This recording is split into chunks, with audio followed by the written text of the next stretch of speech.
আসসালামু আলাইকুম। প্রিয় দর্শক, অন্য মঞ্চের আলাপচারিতায় আপনাদের সকলকে আমন্ত্রণ জানাচ্ছি।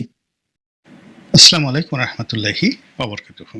সম্মানিত দর্শক, আপনারা যারা সামাজিক মাধ্যমে সংযুক্ত আছেন এবং সামাজিক মাধ্যমে কি ঘটছে এগুলো খোঁজখবর রাখেন, তারা দেখতে পেরেছেন যে অতি সম্প্রতি একটি ভিডিও, ছোট্ট একটি ভিডিও বার্তা রীতিমতো ভাইরাল হয়ে গেছে এবং সেই ভিডিও বার্তাতে জনাব তারেক রহমান তিনি বেশ উচ্ছ্বসিত হয়ে অত্যন্ত দৃঢ়তার সঙ্গে তার যে স্বভাবসুলভ ভঙ্গি, সেই ভঙ্গিতে দুই হাত নেড়ে জাতির উদ্দেশ্যে তিনি বলছেন, খুব শীঘ্র দ্রুত আপনাদের সঙ্গে সরাসরি দেখা হবে, সাক্ষাৎ হবে।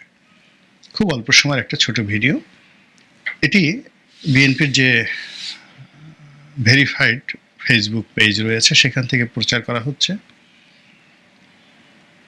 এবং বিএনপি যারা নেতাকর্মী তারা আবার এই ভিডিও বার্তাটি তাদের নিজস্ব যে ওয়াল সেখানে ব্যাপকভাবে তারা প্রচার করছে এবং সবাই বলার চেষ্টা করছে, আহলান ওয়া সাহালান, স্বাগতম এবং স্বাগতম। ওহে আমাদের প্রিয় নেতা, আমাদের ত্রাণকর্তা, আমাদের যাকে বলা হয় দেশনায়ক, আমাদের কর্ণধার, আমাদের ভবিষ্যৎ প্রধানমন্ত্রী, আমাদের এ জাতির উদ্ধারকর্তা, আপনি আসুন, দেশ আপনার, এসে বসুন, ক্ষমতার সিংহাসনে বসুন, আপনি আসলে সব সমস্যার সমাধান হয়ে যাবে।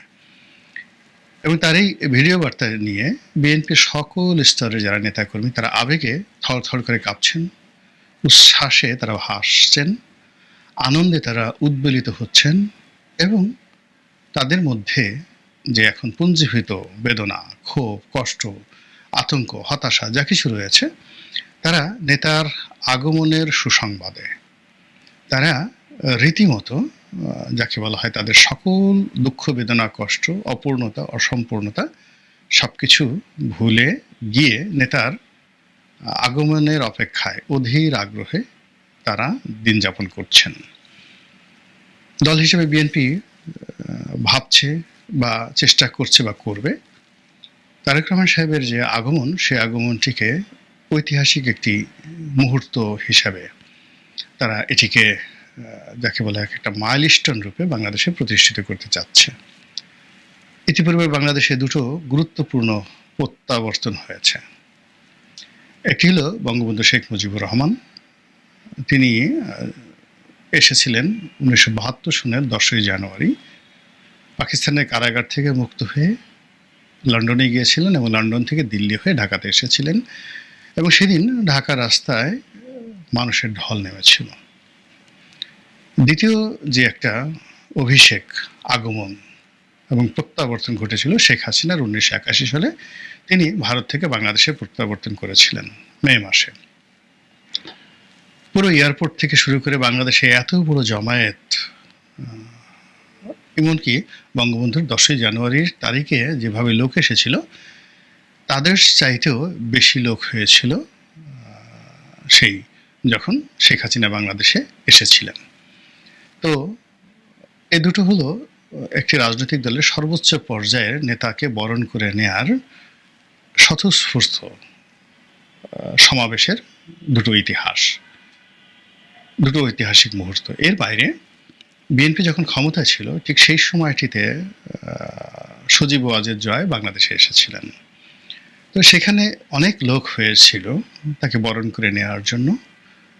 এটা আসলে বঙ্গবন্ধুর সঙ্গে বা শেখ হাসিনার প্রত্যাবর্তনের সঙ্গে সম্পৃক্ত নয়, তবে সজীব ওয়াজেদ জয়কে বরণ করে নেওয়ার জন্য আওয়ামী লীগের যে উচ্ছ্বাস ছিল, আবেগ ছিল, সেলিব্রেশন ছিল, উদযাপন ছিল, তারপরে এখানে ইনভেস্টমেন্ট ছিল, জাঁকজমক ছিল, ওটাও বাংলাদেশে কিন্তু ওর সঙ্গে অন্য কোনো প্রত্যাবর্তনের তুলনা করা যাবে না।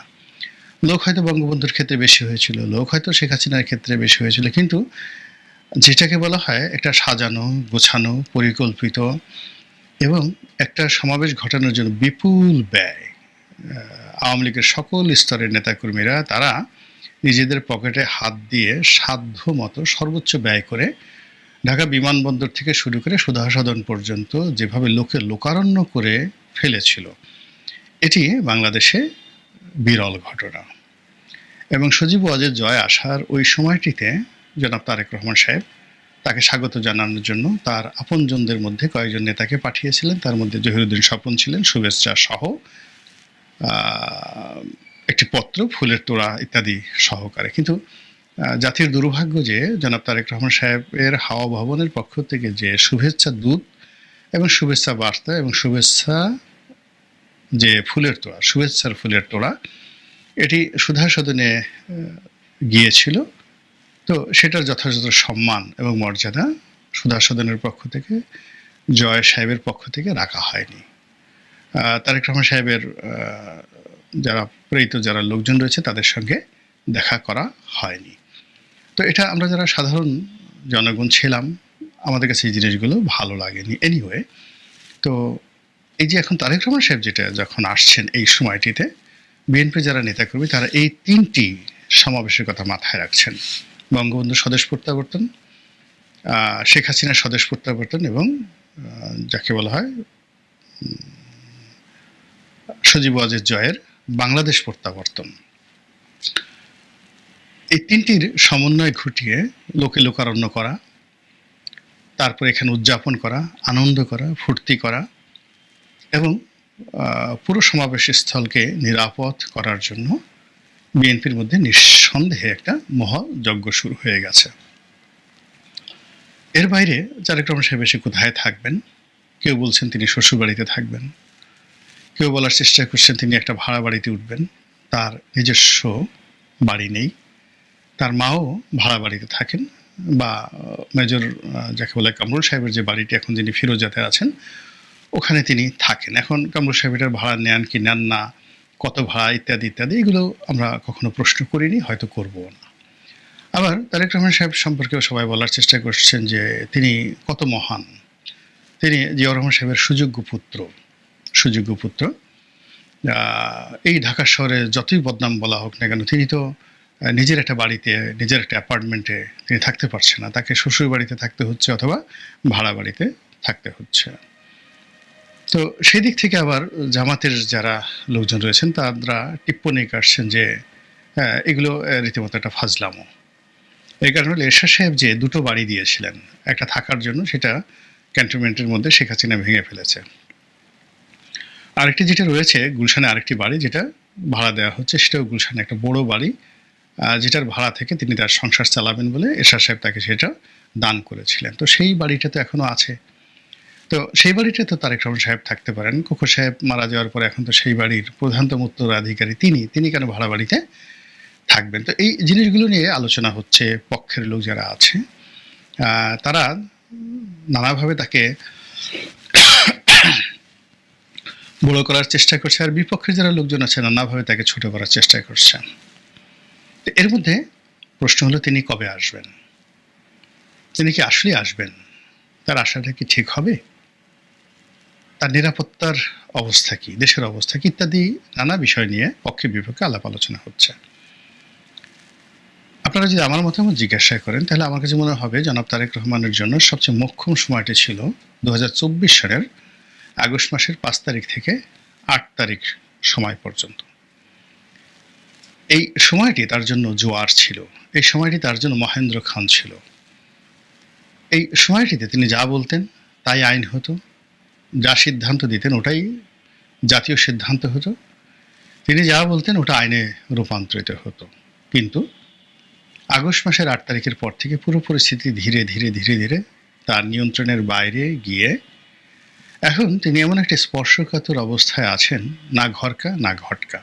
দলের মধ্যে তার অবিসংবাদিত ক্ষমতা রয়েছে, কিন্তু এই সময়ের মধ্যে তার সঙ্গে ক্যান্টনমেন্টের কেমন সম্পর্ক রয়েছে আমরা জানি না। Very sensitive. আপনারা জানেন যে ক্যান্টনমেন্টের সঙ্গে তার সম্পর্ক খারাপ ছিল, ভীষণ রকম খারাপ ছিল। তিনি সেই তার যারা কোমর ভেঙে দিয়েছেন, তার উপর যারা জুলুম করেছেন, অত্যাচার করেছেন, তাকে যারা ফ্যানের সঙ্গে টানিয়ে রেখেছেন, এই ভিডিওগুলো ভাসছে। তিনি অবশ্য বলেছেন যে তিনি এগুলো ক্ষমা করে দিয়েছেন। তো তিনি ক্ষমা করে দিয়েছেন, কিন্তু যাদেরকে ক্ষমা করেছেন তারা সেই ক্ষমা গ্রহণ করেছে কিনা, সেই ক্ষমাকে বিশ্বাস করেছে কিনা, এটা তাকে নিশ্চিত হতে হবে শতভাগ। এর কারণ হলো যে এই বিষয়টি নিয়ে তার যে প্রতিপক্ষ রাজনৈতিক দল তারা টিটকারি করছে, টিপ্পনী করছে এবং নানা রকম বাতাস দিচ্ছে, ডালপালা নাড়াচ্ছে এবং চরমোনাই পীর সাহেবের যে বক্তব্য, সেই বক্তব্য এখনো কিন্তু নিদারুণভাবে রাজনৈতিক অঙ্গনে আলোচনা হচ্ছে। তো সেই বিষয়টি বিএনপি যারা কর্তা ব্যক্তি রয়েছেন, সামরিক যারা উপদেষ্টা রয়েছেন, তারা এখানে কি সমঝোতায় এসেছেন এটা আমি জানি না। ২ নম্বর হলো যে সেনাবাহিনীর মধ্যে সেনাপ্রধান, তার বাইরে জামাতপন্থী যে সকল প্রেশার গ্রুপ রয়েছেন তারা, শোনা যায় যে সেখানে হিজবুত তাহরিরও একটা প্রেশার গ্রুপ রয়েছে, তারা যারা বিএনপিকে কখনই ক্ষমতায় দেখতে চায় না, সর্বশক্তি দিয়ে বিএনপিকে প্রতিহত করতে চায়। মানে দুটো গ্রুপ, অর্থাৎ জামাতপন্থী প্রেশার গ্রুপ এবং হিজবুত তাহরির প্রেশার গ্রুপ। কিন্তু যিনি এখন সেনা প্রধান রয়েছেন মিস্টার ওয়াকারুজ্জামান, তিনি এখন কি চিন্তা করছেন? তিনি কি জামাতের পক্ষে, হিজবুত তাহরির পক্ষে, ইনুস সাহেবের পক্ষে, নাকি নিরপেক্ষ? এই বিষয়গুলো বিএনপিকে শতভাগ নিশ্চিত হতে হবে, শতভাগ নিশ্চিত হতে হবে। এরপরে যেটা আছে সেটা হলো তারেক রহমান সাহেব এই মুহূর্তে আসবেন, চলাফেরা করবেন এবং তার সেই চলাফেরার জন্যে রাষ্ট্রের পক্ষ থেকে তাকে যে সিকিউরিটি দেওয়া হবে সেটা কোন পর্যায়ের? সেটা কি আনসার দিয়ে দেওয়া হবে, বিজিবি দিয়ে দেওয়া হবে, বা পুলিশের যে নতুন ইউনিট করা হয়েছে সেই ইউনিট দেবে, নাকি তাকে এসএসএফ যেটি একজন প্রধানমন্ত্রী পেয়ে থাকেন, ডক্টর মোহাম্মদ ইউনূস পেয়ে থাকেন, এবং সর্বোচ্চ এসএসএফের যে প্রোটোকল সেটি তিনি পাবেন। তার নিরাপত্তার বিষয়ে যদি শতভাগ এই গ্যারান্টি, রাষ্ট্রীয় গ্যারান্টি না পাওয়া যায়, তাহলে তার ব্যক্তিগত নিরাপত্তা রক্ষার জন্য নিজস্ব বিনিয়োগ, নিজস্ব চেষ্টা এবং তদবির, এটা বর্তমান প্রেক্ষাপটে খুবই ঝুঁকিপূর্ণ। আমাদের সামনে খুবই একটা জঘন্য উদাহরণ আছে, সেটা হলো বেনজির ভুট্টোর উদাহরণ। তিনি যেভাবে, ঠিক এই তারেক রহমান সাহেব যেভাবে নির্বাচনের আগে আগে আসছেন, ওভাবে তিনি দুবাই থেকে পাকিস্তানে এসেছিলেন, এবং তার যে বিয়োগাত্মক ঘটনা ঘটেছে পাকিস্তানের রাজনীতিতে, ওটা পাকিস্তান অ্যাবজর্ব করতে পেরেছে। পাকিস্তান পিপলস পার্টি পেরেছে, আসিফ আলী জারদারি পেরেছে, বেলওয়াল ভুট্টো পেরেছেন, এবং পাকিস্তানের অন্যান্য রাজনৈতিক শক্তি, আমরা যতই এখান থেকে তাদেরকে বলি না কেন, আমরা এখনও পাকিস্তান জুডিশিয়ারি, মিলিটারি, তাদের যে সিভিল সোসাইটি, তাদের এমনকি মিডিয়া, এখনও পাকিস্তানের মিডিয়া যে পাওয়ারফুল, তার মানে 100%-1 আমরা অর্জন করতে পারিনি এখনও পাকিস্তানের সরকারি দপ্তর, প্রধানমন্ত্রীর কার্যালয়, রাষ্ট্রপতির কার্যালয়, সেনাপ্রধানের বাসভবন, সেখানে যে জৌলুস এবং জাঁকজমক, তার 100%-1 আমরা তার ধারের কাছে যেতে পারিনি।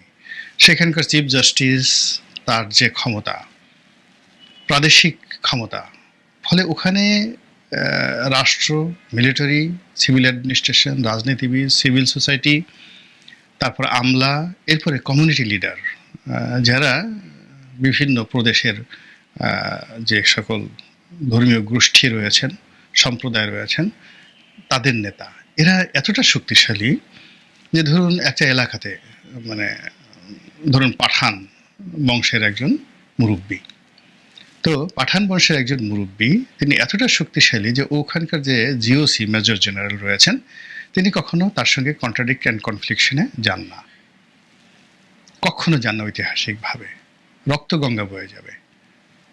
ফলে কি হলো, যখন প্রয়োজন হয় তিনি যখন জিওসির সঙ্গে দেখা করতে যান, জিওসি তাকে সম্মান জানানোর জন্য সেই কমিউনিটি লিডারকে, বংশীয় নেতাকে জানানোর জন্য, সেটা বেলুচিস্তান হোক, সিন্ধু হতে হোক, কিংবা অন্য জায়গাতে হোক, তো উনি রাস্তায় নেমে, গেটের বাইরে নেমে তাকে অভ্যর্থনা জানান। আবার জিওসির যখন দরকার হয় তখন তিনি গিয়ে সেই নেতার সঙ্গে দেখা করার জন্য তিনি যথেষ্ট তোয়াজ, তদবির, তমিজ এবং উপহার সহ নেতার সঙ্গে দেখা করেন। এইভাবে আসলে ওখানে একটা চমৎকার ব্যালেন্স হয়। ফলে ওই সমাজে অনেক কিছুই তারা অ্যাবজর্ব করতে পারে। কিন্তু আমাদের সমাজে আসলে এই মুহূর্তে বড় কোনো ক্ষয়ক্ষতি, একে তো শেখ হাসিনা নেই, আওয়ামী লীগ নেই, হাহাকার করছে চারিদিকে, জামাতের আমির অসুস্থ, তার যাকে বলা হয় বুকের থেকে মানে 5টি সেই যাকে বলা হয় কি বলবো এটা, মানে হার্টের যে ব্লক, এই ব্লগগুলো অপসারণ করা হয়েছে, তিনি এখনও হসপিটালে রয়েছেন, এবং সেখানে যদি তারেক রহমান সাহেব আসেন এবং তার নিরাপত্তাজনিত বা অন্য যে কোনো দুর্ঘটনা, সেই দুর্ঘটনা এই জাতি যাকে বলা হয় অ্যাবজর্ব করতে পারবে না, তছনছ হয়ে যাবে। তো কাজেই তিনি আসছেন, তিনি আসতে চান, কিভাবে আনা হবে এই বিষয়গুলো নিয়ে আমি শুধুমাত্র আমার যে অভিজ্ঞতার কথা আছে সেটা বললাম। এখন রাষ্ট্র কর্তা ব্যক্তি, বিএনপির যারা সংশ্লিষ্ট লোকজন রয়েছেন, তারা তাদের সামর্থ্য অনুযায়ী ব্যবস্থা নেবেন, সিদ্ধান্ত নেবেন। আমরা যারা আমজনতা, আমরা শুধু দেখব আর তালি বাজাবো। আল্লাহ আমাদের সবাইকে হেদায়েত দান করুন, নিরাপদ রাখুন এবং ভালো রাখুন। আসসালামু আলাইকুম রহমতুল্লাহি ওয়া বারাকাতুহু।